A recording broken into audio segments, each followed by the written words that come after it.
And we are live. Welcome to this wild card weekend edition of the Funvee Tailgate, part of the Bullpen Cart podcast with Thunderblog Sports. I, of course, am the G-Man, Jordy Cannell. Happy New Year, everybody. With me, as always, my man, Matty D. What's up, bud? I mean, the holidays are kind of over, so that's kind of a bummer. Had a nice 4-day work week this week, but, always a little sad. But in other respect, a little bit quieter for most people after the holiday weekend, so life kind of mellows down. Also, definitely need to hit the gym hard. Yeah. Oh, yeah. I'm you getting can. fat hard. It's not good. Yeah, I mean, it's what happens. The holidays have it. The spin zone to it is, you add It's definitely add the a little holiday. more, makes the ultimate loss by the time the diet goes in, and makes it look better. So Right, exactly. Well, I'm on an all liquid diet now to keep my calories down. Yeah, I mean, it goes right through you. That's the advantage, Exactly. Of course. You don't have to chew. You don't have to do any of that shit. I mean, it's nice. It's the perfect lazy diet. I'm with you there. But I mean, the positive to the holidays being over in some respects is that we are diving, right into some of the best sports season. Well, there is a moment of sadness, I think, because of our loss. I mean, our upcoming loss of football, which is always a tough time. Yeah. But the positive is it's a good time. I mean, it's tough. Quickly replaced, though, because you get March Madness almost immediately. Right. Golf's coming back. You get commercials for the Masters, so what's going to be hockey warm. And NBA really start to rev up. I think because January is definitely the doldrums for both of those sports. I mean, the NBA in particular, see a lot of superstars have lesser months in January. They just kind of get not bored, but it's just that kind of time of season. So, it's like when LeBron takes his 2-week vacation to go down to Florida and hang out. I mean, right. Yeah, I mean, they figure it all out. But before we get into that, because we are going to cover that a little bit tonight, we do have a little bit of football business to discuss.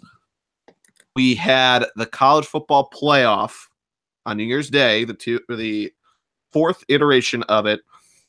Maybe one of the best football games I've ever watched to start. The Rose Bowl, as you know by now, Oklahoma lost in double overtime. They blew a massive halftime lead with a terrible third quarter. Georgia's moving on to play Alabama, who thumped the Clemson Tigers. We got that game right. Just did not look good. Didn't really expect that. I thought they'd put up a better fight. No, I'm not. I should have saw it coming. I think that's why a lot of analysts were picking Alabama. Yeah. Because actually, I give both credit to both. This is why Kirby Smart is a Saban guy. So, actually, did you watch any of ESPN? Not only do they broadcast the games, but they have two other channels. They call it the Command Center. So they had ESPN had the game. ESPN2 had basically a same game, but they showed specific pictures of certain people. They followed the coaches around the whole time, the different window boxes. And then the ESPN News had my particularly favorite channel to watch the game. They got 6 current college football coaches, including Gary Patterson of TCU, Dana Holgorsen of West Virginia were the 2 biggest names, and then some other big-time coaches to come on. They sat and they broke the game down in real time for you. And what I thought was interesting, it was really – you had to kind of wade through it because there were periods of time where it wasn't particularly fluid. I think they could do a little bit – I think they had too many cooks in the kitchen having 6 coaches. But the one part, as soon as the Georgia Bulldogs started the second half against Oklahoma, their first defensive series, Gary Patterson, who's an elite defensive coach at TCU, said, Georgia has simply said, run the football against us. So Georgia and Alabama – right. Georgia and Alabama, what they did is they just took their players. They said, do not let them beat you with the run. Now, Alabama did that right off the bat, and that's why they had success all night because Clemson runs over 200 yards a game. They've got great running backs. Their quarterback can run. They said, beat us with the pass. Oklahoma scorched Georgia early in the game, and then Georgia said, you know what, fine. Beat us with – we are not going to let you run the football. Beat us through the air. And both teams could not do it. Now, I'm more surprised that Oklahoma – could not beat Georgia through the air. Yeah. And once they took away the run, they struggled after that. They really did. I mean, when Robbie Anderson couldn't get going for them, I don't know if it's a shot against Baker Mayfield because, particularly in overtime, I saw a timid play caller and Lincoln Riley. Yeah, it was a little weak. Right. They were going short screen passes, right? Bubble screens, runs. At some point, you have to let your Heisman Trophy winner make the play to win the game. And I don't ever think they put Baker in that position to win the game, which was a shame. No. But it was a little bit of a shame. Yeah, Alabama dominated. I think Clemson, well, their defense is very, very good. Their offense was kind of a struggle all year. They've got tons of talent, but Kelly Bryant is clearly young and needs some more time. Deshaun, he's not the thrower of the football that Deshaun Watson is. And that's why they couldn't do anything against an Alabama team that's risen to the occasion and is healthy, which I think is the major key. Yeah. Yeah. They throttled them. I mean, simply put, I turned it off at halftime, went to bed. Yeah. Ball, hockey, good shit on New Year's Eve. All that fun stuff. Yeah, so we have an all SEC final. Alabama comes in as the favorite. I need to check what the line is currently, but it should be a good game. I mean, I think it's pretty much Alabama's to lose, but it should be fun to watch. We'll see how it goes. Georgia has that offense that could. Well, I was going to say open it a bit. What I was surprised, Georgia has a very pro style offense. A lot of plays under center, a lot of play action. They've got two exceptional running backs, as we saw with Chubb and Michelle. I expect them that's a problem, and I think Georgia's going to be in the game the whole time. I'm going to take Alabama. I'm with you. I think they've got a little bit more. I love Calvin Ridley, but Georgia definitely has got a pro style running, and Jake Fromm looks like a potential first-round pick in a couple. He's a true freshman. He looks like a potential first-round pick in a couple of years. Yeah. He looks really good. So it should be a bloodbath. It should be a really physical game. Yeah, so I'm looking at the lines now. Alabama comes in as a 4-point favorite at 44.5. It's pretty low. Not sure why they're showing the weather because they can close the stadium in Atlanta. Be still cold. What is it? The bomb cyclone is still still here in the East Coast. Our buddy the doctor Dan said it's called the bombogenesis. Bombogenesis. That's his exact term. That was from a doctor, so I believe him. Yeah. I mean, you have to. He's a doctor. It's licensed to tell us these things.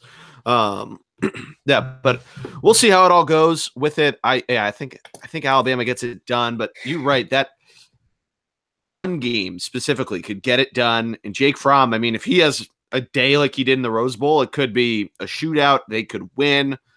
It'd be weird to see if Georgia pulled it out because we kind of discredited them all year. We discredited the SEC East. But it'd be, I mean, fun to see. Nobody has won 2 college football national championships. Fun fact. Right. And the number 1 seed curse. 1 seed has never won the college football playoff national championship. Right. But I just think why not? I don't know. I really liked the playoff this year, and now like when you think about those other teams, I just get a little like I wish UCF was in it. They get in the playoffs. I'm going to say, before we move on to the NFL, UCF beat Auburn on New Year's Day as well. They are Florida's national champion. Yeah, it would have been nice to see them. And we're all kind of giving this revisionist history attitude to it, but it makes the Alabama getting in over Ohio State controversy worse because now Alabama lost to Auburn. Auburn lost to UCF. UCF finishes undefeated. I mean, there's been a lot of throwout to go to 8. I know you're a big component for 6. Yeah. Go to 8. But UCF wouldn't have made it with 6. No, I don't think it would have made it with 6 either. It would have been Wisconsin and Ohio State. Yeah. Would have been the other 2. Well, maybe USC? I guess the one thing I think USC would have been in. I think the one thing I would say, though, we talked about this a couple times before, is as UCF had a great season. I got to give them a lot of credit. And they beat a really good Auburn team. Yeah. But you got to Boise State it. Boise State spent years playing better and better and better and better teams, getting those big non-conference out of so UCF has really good wins against USF South Florida, and Memphis. Those are probably their best 2 wins. Or I think they did they beat Memphis twice actually? No, I think they only played them once. Okay. But they beat them in double overtime in the AAC championship game. I mean, it was a good game. And they're a ranked. Memphis is a ranked team. They're a good team, but they beat UCLA. Right, but you need to Boise it. So Boise started out with a great Cinderella season. They beat Oklahoma with the Statue of Liberty play and the hook and ladder. But they spent.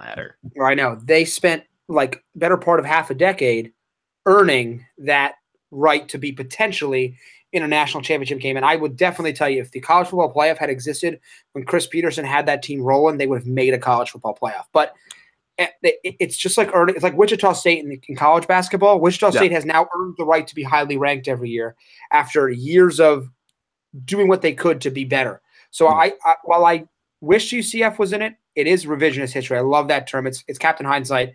And I think they're better than any of the teams in the college football playoff? I do not. No. Yeah, that's the thing too, is that I really don't think that they'd win twice against any of those 4 teams. Let alone once. Like Auburn had a great run, but Auburn had a great run at home. They beat Georgia at home, Alabama at home. So while I think Auburn was a quality football team, I don't think they were all power. I don't think they were a elite. I don't think they should have been in the football unless they did not deserve an argument to be in the top 4 at any point. I mean, if they had beat Alabama, I mean, they beat Georgia in the title game, yes. But other than that, I don't think they deserved the spot. So, yeah. Do you think we need to do rid of the AP polls, or at least the early AP polls, I should say? Not do rid of it entirely, but like the college football playoff they don't release their first ranking until November, basically. But there's certainly an effect that, the AP poll has early on the season. Like a lot of people will talk about the Florida State game, which we're all not dumb. If you call that a ranked win, we knew that they turned out to be terrible. So you still have that human element in it, but right. Well, I guess early on, it's just they're used for marketing, basically. Yeah, I mean, definitely because they want to make sure they have ranked. The problem is you got to have teams that are ranked for marketing reasons. My hope is that the College Football Playoff Committee isn't staring at those rankings, though. I hope not either. Right. But you know what? They must, because there were teams that looked really, really good and didn't get ranked as high as teams that looked meh. But you know what? They did. I mean, you know what? I think there does, because it's nice to – I think the ranking also fuels the players, though, and the coaches. Like, oh, yeah, we're ranked number 5. Like, we're locked. We got to, like, push – or like, hey, they're disrespecting us. We're ranked 15th. Like, we should be ranked 10th. So I think it's important to have the rankings. I do get what you're saying. I almost wish that they would come out with or just come out with one early, either preseason college football playoff ranking or like 2 weeks in and then wait. But the problem there is then you're creating preconceived notions. Yeah, then like the Florida State thing is perfect, where you lose your quarterback, then you really just struggle. Then they'd be preseason number 3, and then they just hang out there. Bring them. Well, I think that's an exception, though, the Florida State one, because I think you can make the argument that they did lose their quarterback, and that kind of just snowballed a season that wasn't meant to be. So that one I give a pass on, in terms of, like, yes, they technically Alabama beat number 2 Florida State, but I would tell you this: I think Florida State's injury affected them more than anything else. So they don't lose Francois. Absolutely. They're a better team. Absolutely. So I think that's a tough one. Yeah, I'm with you, though. I understand what you're saying, but I just don't know if there's a way to get rid of it for marketing reasons, because they want ranked matchups early in the season. But I do also think ranked matchups are important in the early, because it shows, okay, so why Notre Dame, why I have a problem is Notre Dame, this season they had a great schedule. We discussed it at length on the podcast. But in previous seasons, teams like Notre Dame, Wisconsin, didn't get the credit they deserve because they didn't play ranked teams. Well, guess what? They showed that, because when they played Ohio State, they lost. And so now they beat Miami, so they had a pretty good year. But them not playing ranked teams, that should hurt you. Not scheduling what you perceive as difficult opponents should hurt you. Because if the ranking doesn't come out until, Alabama playing Florida State and Michigan playing Florida were supposed to be 2 highly touted week 1 matchups. Now, Florida and then later Michigan and Florida State struggled the rest of the way. But at least those teams schedule difficult out-of-conference opponents, and to me, that still has to have value. I know it does when the committee comes out with it, but I think it's also important to create that value early, even if those teams falter down the stretch. So, sure. Also, I don't want to spend week one watching all cupcakes. I love that. I like thrive on that week one because it's before NFL. So, like week one, you get a great matchup, which I think is great. Yeah, that Labor Day weekend where they do a Thursday night game for college, and they do like a random like Pac-12 Friday night game, then just that first full Saturday of action where there's 30 channels, including ones that you didn't even realize that you had access to. Right. That you do the Comcast thing, flip between all of them. It's a good time. I mean, that's just my one thought of like, because UCF wasn't ranked. That's why I asked that. Where other teams were, they remained up there, but I feel like it fixes itself. It'd be interesting if they, with an expansion, the 6 we just talked about of, Wisconsin or USC with 8, you get more. Auburn, maybe. Yeah, maybe Auburn. What I think it all boils down to, I think more so than anything, and I've said this before, so I just think the committee's more afraid of 2 lost teams than they are anything else. They want to have these undefeated and 1 loss records. They want marquee names. Not necessarily that they're trying to over market one way or the other. But yeah, well, I mean, we'll see how it all goes. Monday should be a lot of fun. Roll Tide, I guess. I'm gonna go with them. I gotta take them. Yeah. They'll cover it. 4 points is pretty easy there. Yeah. But let's look over into the NFL. Wild card weekend is upon us. We got a lot of new teams in the action. What is it? 10 teams that did not make the 2016 playoffs are in, including Eagles, Vikings, Saints, Rams. Did the Panthers make it last year? No, I don't think they did. Panthers? No. See, Steelers made it. Patriots made it. Jaguars are 6. Titans Jaguars, are 7. Bills. And Bill, I think it's 8. It's 8. It's 8. Definitely 8. Because the Chiefs, Steelers, Panthers, and Patriots were all in it last year, I think. Yeah. I think. You're right. I think it's 8. 8 of the 12. Yeah, you're right. It's 12 because it's 12. Yeah. 16 was in my head for whatever reason. But still, 8 teams out of the 12. I know. That's fun. I mean, a lot of parity, a lot of flipping of the script, some disappointments. I mean, Seattle not making it in a kind of just a stacked end to the regular season for the NFC. But I will say, let it be known that in our preseason podcast with our boy Alan, this guy chose the Saints to win the NFC South. You did. I'm just gonna. I chose the Chargers to win the AFC West. I think. Yeah, I think we all did. That was close, but still, I want to just give myself credit because I had a really terrible fantasy this year, so I got to take credit for something. So that's going to be my credit for taking. Yeah. I had a really. I mean, I picked the Bucks, so you know that I'm solid. The Bucks and the Giants. This guy's solid as a rock here. Actually, I might have picked the Giants too, to be honest. So I will also say this though. I do also want to point out crap! What did I just forget? I have a point. I'm sure I'll come up with it later. Yeah. But the Bills in for the first time in 17 years. Great story. Cool story there. I don't want to talk shit on the Titans. I would have liked to see the Ravens get in, not them.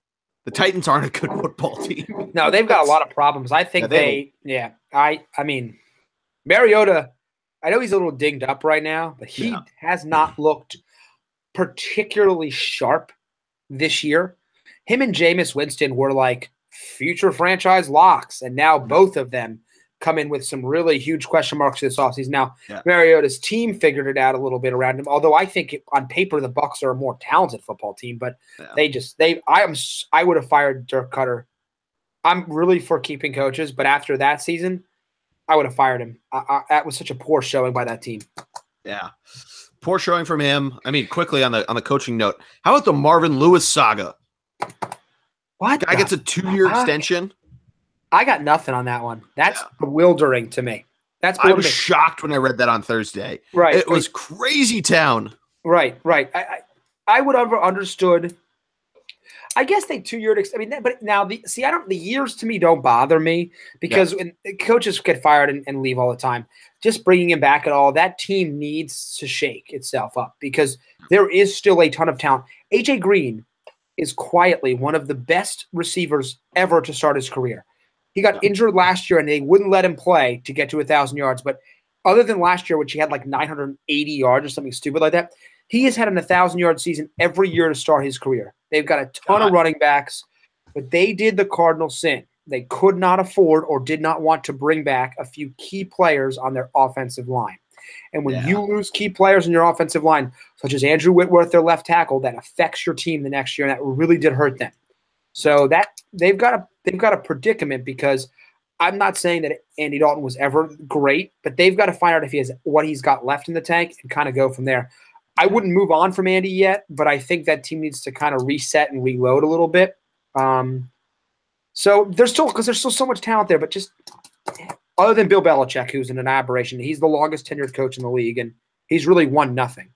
He's had a couple really great regular seasons, but has never won a playoff game there, I don't think. So no, he's 0-5 in the playoffs. Right. Speaking about coaches, by the way, I got to get your thoughts on the John Gruden, the deal that's rumored, the 10-year, $100 million deal, maybe an ownership stake. What are your thoughts? Well, the ownership stake, he even denied that was kind of crazy town. I'm using that a lot tonight. I don't know why. That's all right. But I actually heard a pretty good interview on it. It'd be kind of the way that everything set up with the money for coaching and how the NFL has been able to kind of keep that down. It kind of resets the market for it. So it'll be interesting to see, if it's true and how it'll affect it going forward. As for the hiring itself, I mean, he's had good quarterback camps, but we haven't seen him coach in 9 years. He's a barely over 500 coach, does have a Super Bowl ring. We might have a little more nostalgia towards him. I'm not saying Gruden's a bad coach. He's probably going to do well, and he has his guys. He has great reputation and everything, but it's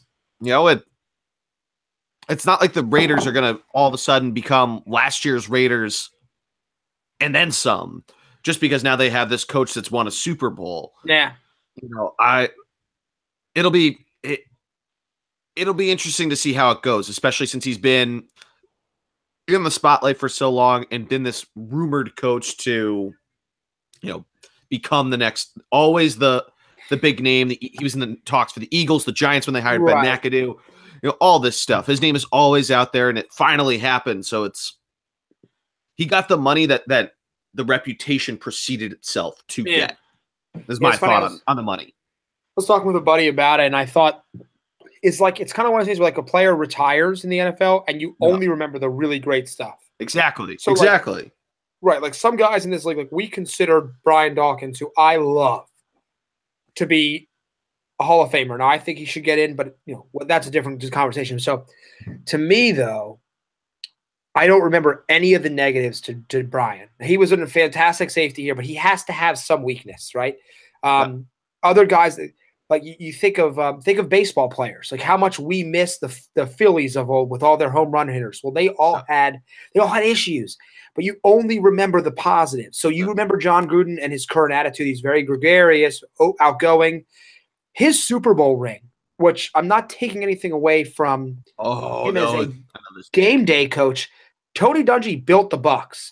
Gruden came in and won a Super Bowl. And so my question is this: does Gruden have the ability as a coach? I know it's the GM's job, but to build a football team or just to coach a football team?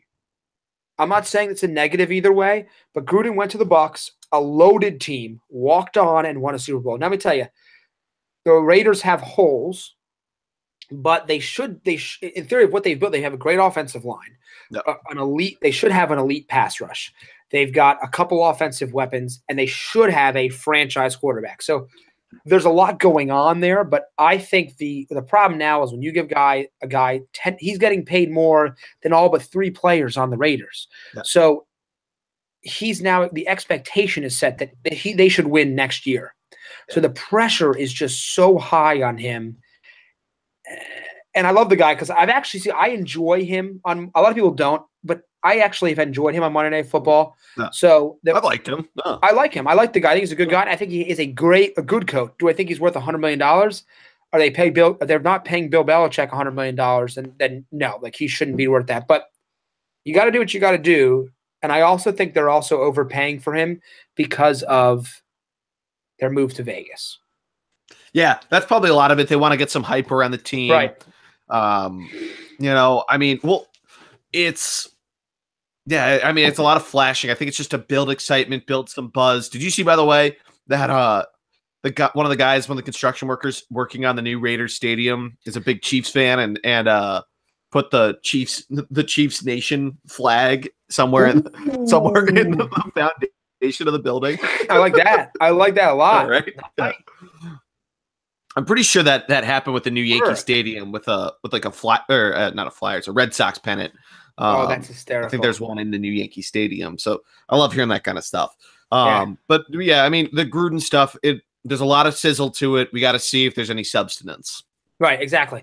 I mean, I think the Raiders, the positive for the Raiders is that division as a whole is an old division. Chargers, old quarterback.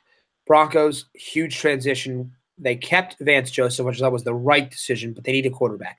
Chiefs, an aging team, although I like Patrick Mahomes. So they're definitely not in a division that has like one or two teams that are just like if you're the Redskins or the Giants, you're looking up at what we think is two really good young quarterbacks in Dak Prescott and Carson Wentz. Like, how are we going to operate within this division long term? They're not. If the division isn't a loaded division, it wouldn't appear. Although we thought it was going to be one of the best divisions in football, the Broncos took a huge step back. The Chargers struggled early, and the Chiefs, while they are in the playoffs as they deserve it, they're not the same team we thought they were 5 weeks into the year. So there definitely is an opportunity for Gruden in the AFC West. And the other thing you have to like if you're in the AFC is that your two best teams have very old quarterbacks. So Big Ben and Tom Brady, while I think Brady's going to go 45, until he's 45. He's old. Big Ben's old. So teams like the Jaguars, the Titans, the Raiders, these teams have opportunities, if Andrew Luck ever gets healthy, the Colts, to be the next wave in the AFC because there's not as much depth in terms of young quarterback talent. Think about who is your best young quarterback in the AFC? It's not in the AFC East. That's not going to happen. So AFC South, maybe Deshaun Watson.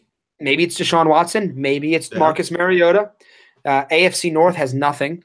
AFC South, AFC West has Derek Carr. Would be there. Maybe Patrick Mahomes. So there's four guys that are kind of operating in that. Like, are they the next great thing?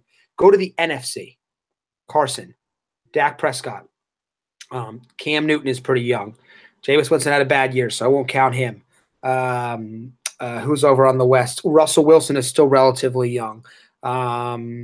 Jimmy Garoppolo is pretty young. Jared Goff. Jared Goff is young. In the AFC North, Stafford's kind of getting older, but I guess Aaron Rodgers. But so there's way more. Titties, Mitch Trubisky. Hey, he's a high draft pick, and he's not in a particularly strong team. So there's a lot of more. There's definitely more young quarterback groupings in the NFC. Which I think is if you're a coach going to the AFC, maybe better if you think you can last 5 years, you're going to all of a sudden have a wide open AFC conference with less great quarterbacks than they have currently because they're just look too at the playoff chase. The NFC was wild to the very end, right? And much better wild card teams. Much better wild card teams. The Bills got in because the Ravens blew it. They fucked up against the Bengals. Right. And I mean, it was a lot of backwards falling in instead of a lot of teams charging forward with these young quarterbacks or with these older guys that have young players around them that are doing so well, like the Saints. All right. Seattle, Cowboys, Lions. Those are the three closest teams to getting in the NFC. And I think all three of those teams would have had a very good shot of being in the playoffs over the Bills, or even the Titans in the AFC. So I mean, I kind of grouped. I think really the Seattle Seahawks are the one you have to look at, but a lot more promise in terms of quarterback upswing in the NFC. So Gruden is kind of getting in at a good time to potentially find out what he has in Derek Carr and go from there. But it's a lot of pressure on him. I just think it's going to be really tough for him to smoke through that. I will say this. Another thing we didn't really talk about yet, they came up with the All-Pro team. Oh, today. Yeah. Mm-hmm. I haven't really got a chance to look at it. I've been I was at a conference up until today. That's why we're doing a Friday evening. Two Eagles made the All-Pro first team. Can you guess? I'll give you a guess one. Fletcher Cox? Nope. Oh. Other side of the ball. Lane Johnson? Yep. No. So the other one is Jason Kelce. So two offensemen. Okay. Yeah, I like that. Yeah. Brady was the quarterback, expected. Todd Gurley was the running back, expected. Gronk gets in as the tight end. I can't really dispute that. Antonio Brown was the only unanimous selection. DeAndre Hopkins, who had a great season, was the other one. We talked about this guy before. This is what the Bengals lost. Andrew Whitworth was the Los Angeles Rams selection for left tackle. So there's the guy they let walk. Le'Veon Bell made it as the flex guy. The big defensive names, what you'd expect. Calais Campbell, Aaron Donald, Luke Kuechly, Bobby Wagner, Jalen Ramsey, Xavier Rhodes. I thought Kevin Baird of Tennessee made it as a safety. Don't have a ton of knowledge on him. I was a little surprised by that. I guess, you'd think it'd normally go to the Seattle guys, but they've been hurt or they had a bit of a down year. I'm trying to think like who else had a good year. I'm surprised Malcolm Jenkins didn't get anything. He didn't even make second team. Earl Thomas, Micah Hyde were second team guys. Eagles got Fletcher Coxon on the second team, and Carson Wentz was the second team quarterback. Oh. I think from an Eagles standpoint, the one guy that you're definitely surprised about would be Zach Ertz. Now, I think Gronk and Travis Kelce had great seasons. Yeah, that's tough to argue. Yeah, but you only I know, but you only get one tight end. You only get two tight ends. It's not like wide receiver where you get to pick two. Yeah. So other snubs maybe. Brandon Graham just never gets any love for all he does. Just no love, which is a shame. Yeah. He's probably the only guy maybe I could think about would be Jake Elliott. Justin Tucker and Greg Zerloin of the Rams made it, and they're pretty good, but kind of bummed he didn't make it. Yeah. So other than that, though, I'm not a lot of things that I was blown away by. I don't think.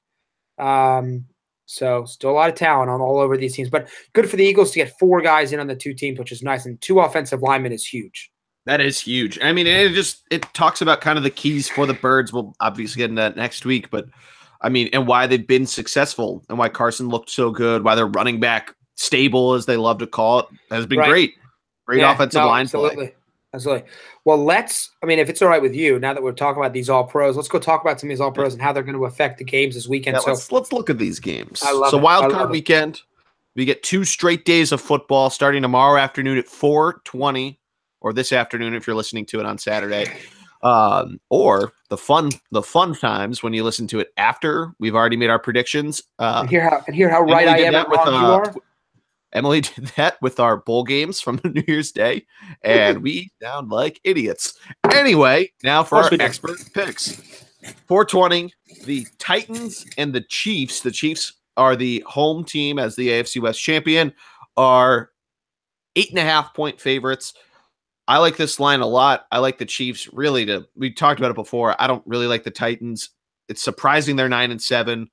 They're 3-5 away from home. The Chiefs look great in Kansas City. I think this is an easy cover for them. Okay. I got an interesting fact to toss at you. Okay. Chiefs are 0-5 in their last 5 games at home in the playoffs. That's amazing. Interesting. 0-5. Now, early in the season, the Titans really blew up. They beat the Jaguars and the Seahawks to start after they lost opening day to the Raiders, beat the Jaguars and the Seahawks. Then they proceeded to beat the Colts, the Browns. Ravens is a good win. Bengals, Colts, Texans. They beat the Jaguars to end the year to win. So they really haven't – they've had some good wins early, but other than that, they had some struggles. I think what was interesting to me with the Chiefs is that they did what the Colts have done a lot of years before this. They beat up on a bad AFC South. And by that, I mean the Texans and the Colts in this case. Yeah. So while I love the fact that the Chiefs are 0-5 in the last 5 playoff home games, I do have to take them here. But I will tell you this, and I think this is going to happen, if Bad Andy gets involved, which is Bad Andy means he throws the ball too much, they will have a problem in this game because they are not equipped they need to give Kareem Hunt the rock. I'm going to take the Chiefs to win, but the Titans to cover. It's the playoffs. I like a 6 to 7 point win for the Chiefs to get through it here. Okay. All right. And part of that, by the way, enough. Yeah, I mean, DeMarco Murray we'll see what his health is, but I still think the Titans can do just enough on defense. I think they have a little bit of an underrated, good front seven, underrated secondary. I think they do just enough to badger the Chiefs all day. All right, but I think the better game is at the night game. I think for sure. Absolutely, much better game. The Falcons and the Rams, 8:15 on NBC at the LA Coliseum. Rams come in. I'm a little surprised that this line's as high as it is. Rams come in as a 6-point favorite. Matt, break this one down for me. I think this is the best game of the weekend because unlike the later game we're going to talk about, these teams haven't played each other twice. If you're the Rams, this is a tough one because you've got a brand new coach and a brand new quarterback going up against a team comes in a little hot in Atlanta with a quarterback who has been there and wants to be there. I have been going back and forth because everyone's been talking up this Rams team. I am taking the Falcons in this game to win because I think Matty Ice has been here enough to beat a Rams team that will have a little bit – they don't have enough of a home field advantage to me to beat this team. That's what I got for you. Yeah, you know what? I like that. I think the Rams, they're very young. We have not seen them in this moment. I would take the Falcons with the points. I think that's too high. As for the actual win, I think the Rams defense can stop them enough to just get by, but I think it's a field goal, if anything. I still take the Falcons with points. I think this is what everyone forgets about the Falcons. So they finished 10-6. Lost to the Saints, the Vikings, and the Panthers, all playoff teams, all really close games. Yep. They had a 3-week stretch. They lost to the Bills, the Dolphins, and the Patriots 3 weeks in a row. Early in the year. And then after that, they did what you expect a normally good team to do. Win a bunch of games, lose a couple games. Yep. I think this Falcons team is dangerous because I think their offense has got just too many weapons. They've been inconsistent, but they've been hot lately. So that's why I'm taking them against the inexperienced team. But I think people discredit them because of that 3-game losing streak. They really were better than a 10-6 team this year, in my opinion. Yeah, I mean, they could have. I mean, they were right in the position to win the division up until week 16. You know, I mean, they're certainly one of the hotter teams coming in. The Rams, again, it's just you have a lot of unknowns, a lot of young players, and I mean, it's also not really like it's not a home field advantage for them. The Falcons have actually gone on the road; they've won some good games, and the Rams probably this week were practicing the fucking silent count like they did for the Eagles. No, I mean, I'm sure Atlanteans are flying out there right now as we speak. It should be a fun game, though. I think of the Atlanta players, I think Julio Jones probably makes a difference for you to get the Falcons in. And I think that's why it keeps so close. They have so many super weapons. Yeah, I'm with you there. I think the one thing that the Falcons will be concerned with, they're a pass rush defense, and the Rams can run the ball. So I think that's why a guy like Julio was so critical for their success. He only had 3 touchdowns this year. I think he matches that in this game. Like that's the kind of game he has to have. It's going to be one of those games where it's going to be close. I don't even like the line, so I like the Falcons to win, and I think it's going to be high. It's got to be high scoring for the Falcons. But I know the Rams have a good defense. There's just so many weapons on the Falcons, and I think they're finally gathering that momentum, and I think they're going to take it. It's going to be a huge upset because I originally liked the Falcons as the Eagles' next opponent, but now when I look into it, I don't know if I necessarily like it. Yeah. So I mean, we'll see how it goes. I'm staying with the Rams to win, but do not cover. Gotcha. Yeah, take the Falcons with the points. But we go from one game that should be awesome to a game that might get ugly quick. Yes. 105 CBS, the Jaguars hosting the Bills. The Jaguars are an 8.5-point favorite. LaShawn McCoy practiced today. I don't know if they've officially ruled what's going on for Sunday, though. Right. Yeah, I mean, I know that the problem is he's going to be gimpy. I think this is going to be one of those games where it's going to be ugly the whole way, regardless. Even if it's a blowout for the Jags, it's going to be a defensive slugfest. The Bills have a better defense. Yeah, the Bills have a better defense than we think. They do have a good defense. It's just their offense against good defenses is atrocious. Right. I think, and I expect this to happen, I think the great linebacking and defensive line of the Jags will keep Tyrod Taylor from doing what he does best, which is move out of the pocket, either make throws on the run or run the football. And without I don't even care if he plays, without a fully healthy LaShawn McCoy, who is up there with one of the best all-around weapons in the game, they're going to lose. I like Jacksonville to win and cover. I do too. In this game, I thought the Ravens would give them a better fight if that was the way it went down. It did not. And the Jaguars get a very rare playoff home victory. It's going to be cool. It'll be pretty cool to see. But they're the 3, right. seed. So they're going to go on to play the Steelers. They play Pittsburgh. Yep, by the way, 5 interception game for Big Ben rematch. Yeah, in Pittsburgh. Jacksonville won. Would be that Big Ben will not throw 5 picks again in a game. Yeah. But it will be they won 30-9, so that'll be pretty fascinating. Yeah. But even Marquise Lee may not play in this game. I don't think it's a big deal now, but they need him back after losing so many guys. But man, I'll tell you, the one weakness that the Bills this is why losing a healthy McCoy stinks. The Jaguars are a better pass defense than run defense with AJ Boy and Jalen Ramsey. And that pass rush. So their biggest weakness on defense is the running game, and they don't have a healthy running back. It's not a good recipe for success at all. No. It's tough. And I mean, the Bills, that offense isn't going to do a ton. Right. I'm sorry to say. I'm with it. It's also a low pressure day for Blake Bortles, I think. Yeah, that should help him today. That helps him a lot, I think. And that actually might be kind of scary though, because he's not going to be fully healthy. I mean, he's not going to need a lot of. He's not going to have a lot of pressure on him. Give it off to Leonard Fournette. Let the running game do its job. He's going to have confidence going into Pittsburgh. Yep. And confidence is a dangerous thing for an opposing team when your quarterback gets hot. So I'm pretty excited about that to see. He's literally earning himself a contract extension right now. Oh, absolutely. Which is pretty amazing. Yeah. But absolutely. I think the night game, though, I've been going back and forth. The only reason I didn't pick this, this is the game of the week because 2 teams, I wish they had gone 1-1 because it'd make me more comfortable with this game. But they already faced off twice. Saints won both times. But these are 2 they're Super Bowl contenders even though they're playing this weekend. Both these teams they're a total package in terms of what they can bring on both sides of the ball. Yep. I mean, 7-point line right now for New Orleans at home.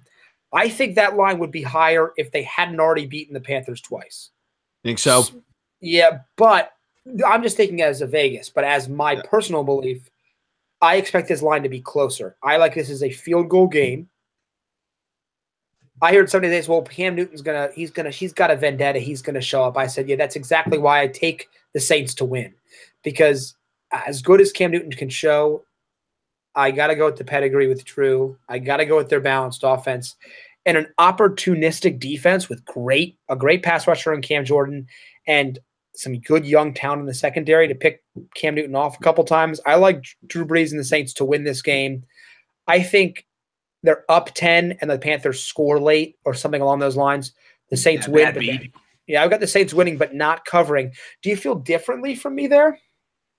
So I like the Saints to win. I think they do just cover. I think this is high push. This is highly possible this game pushes if it stays at 7. I think that run game, because we've talked about this every week about the Saints. Their run game's dynamic enough that you can either get the Alvin Kamara effect or just shove it down their throats like with Mark Ingram, like his alma mater did in that stadium on New Year's Day. Little fun, full circle there. Right. And then you have Drew Brees at home at the Superdome where he loves to play. The guy bombs the ball. Also, could you imagine if did they use the pick for Brandon Cooks to get Alvin Kamara, but if they still had Brandon Cooks? I mean, it would be incredible. But I got to say, I think the one thing, though, is we're not picking up is that would be a pretty impressive. But I think Michael Thomas may be the underrated wide receiver in football. I mean, this guy is when I watch them play, he does everything you expect a wide receiver to do. He had over 1,200 yards receiving this year. He's the whole package. And I think he's being lost in the shuffle of those running backs and the quarterback. But he's the guy you should pay attention to this weekend because Michael Thomas can flat out play. He's all around fantastic, runs routes, is fast, has great hands. Drew Brees loves him because of that. But this offense is difficult to slow down, particularly at home. That crowd's they're going to be ready. I mean, they've gone 7-9. So loud. Right. They've gone 7-9 3 seasons in a row, and they are just fired up and ready to go. So I'm pretty excited that's my game of the week. It's just going to be so much fun to watch. Yeah, it's going to be fun. The Cam Newton-led offense try to battle against this opportunistic Saints defense. The Saints are going to be blasting up against Luke Kuechly and that excellent defense for the Panthers. I'll tell you, you put the Panthers front seven, you put the Panthers run defense with the Saints pass defense. Man, that's a tough matchup. It's a shame we can't I want to just get a little Madden fantasy draft and just combine them together for the fun of it. Was it do you remember seeing, this was for basketball, but it was like, I think it was on the Ringer. They had an article that was, you beat a team in the playoffs and you can take one player from them. Like, I like that idea. Like you just like basically drop their best player. And I was like, it was during like the 2 weeks in between the Warriors Cavs round 3.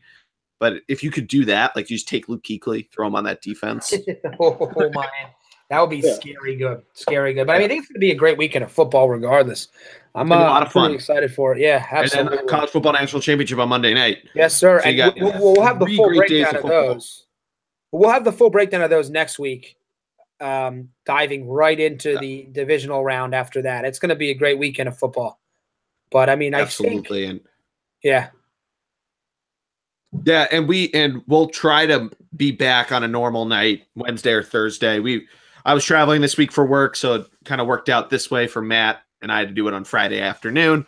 We always appreciate your patronage, so thank you for understanding. Before we wrap things up, we have promised this numerous times, and because Matt and I like to ramble, we've ran out of time. We got a little bit here before Matt's got to get to dinner. Let's pick a team now. Let's pick one of the two teams to look through. What do you like? Let's talk Sixers. Okay, I love it. I was really hoping you'd go there. Yeah. As much as I want to talk about the Flyers and a lot of the disappointments I've had this season and in all the games we've been at collectively between the both of us, the Sixers are a lot more intriguing. Not just because I'm going to win $50 off of you, but wow. Long way away. Okay, long way away. I'm still excited. Go on. I'm confident. Well, big game tonight. They're playing the Pistons. They're locked in pretty tight with them score-wise. So I think it's a pretty big matchup to them. Yep. 20-16 are Detroit. 18-19 are the Sixers. I think the Sixers are a 6-point favorite tonight. Yeah, they've beaten them twice. They beat them in Detroit early in the season. I don't think it was their first win. It might have been their second. But then they came back like a week later, beat them here. Joel Embiid and Andre Drummond both active for tonight. And MB3, as Miss Third and Girl is calling it. Big Men 3, BM3, excuse me. So, I mean, it should be a fun matchup. They love to jaw at each other. It's a lot of fun. I mean, but what they need, obviously they've had a lot of issues with turnovers, a lot of issues with keeping leads and not blowing them. So we need to see a little more tightening up there. Just kind of figuring it out. But Ben Simmons has looked great. I think you need to figure out what to do with Jared Bayless because I hate that guy. Me too. More. Yes, always play Covington. Just needs to find his shot again. He's had some awesome streaks and some not so awesome streaks. Yep. Mm-hmm. Just figure that out. Get it a little more consistent. JJ Redick, same thing. He's been a little better, but he's also been hurt. Got Dario, my boy Dario.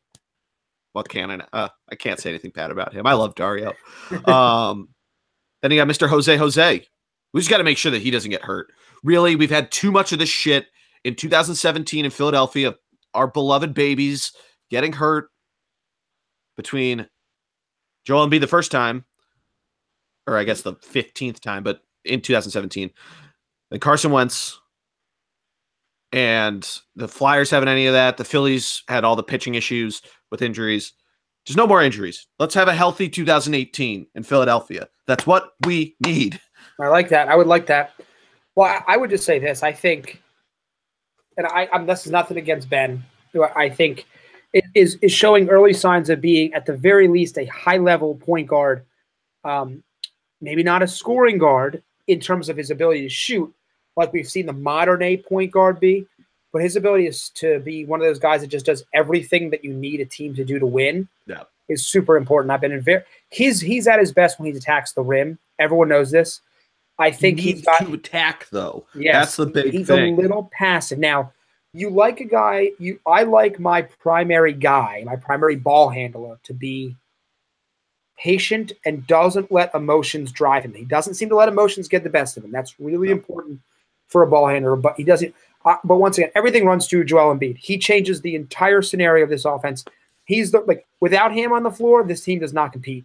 Absolutely. And which is why, if I had to trade one of the two, Ben's gone to me. Because Joel are you talking about trading any of the two? Well, it was just a scenario I brought up. So to me, the most valuable player on this team is Joel Embiid. That's what I'm saying. What I'm saying is this. The most valuable player on the Sixers is Joel Embiid. Okay. Don't talk about that shit. My heart is going to explode, but I understand. I get it. I don't need any of this. I understand. I think the problem is that a lot of the other guys we've drafted over recent years to play around him. So look at the Timberwolves. Now, forget Jimmy Butler for a moment, but last year they had Ricky Rubio, Zach LaVine, Andrew Wiggins, Karl Anthony Towns, Justin Patton was their first. They were able to move assets such as Zach LaVine, Ricky Rubio left, a couple picks to get a Jimmy Butler. We don't have those assets.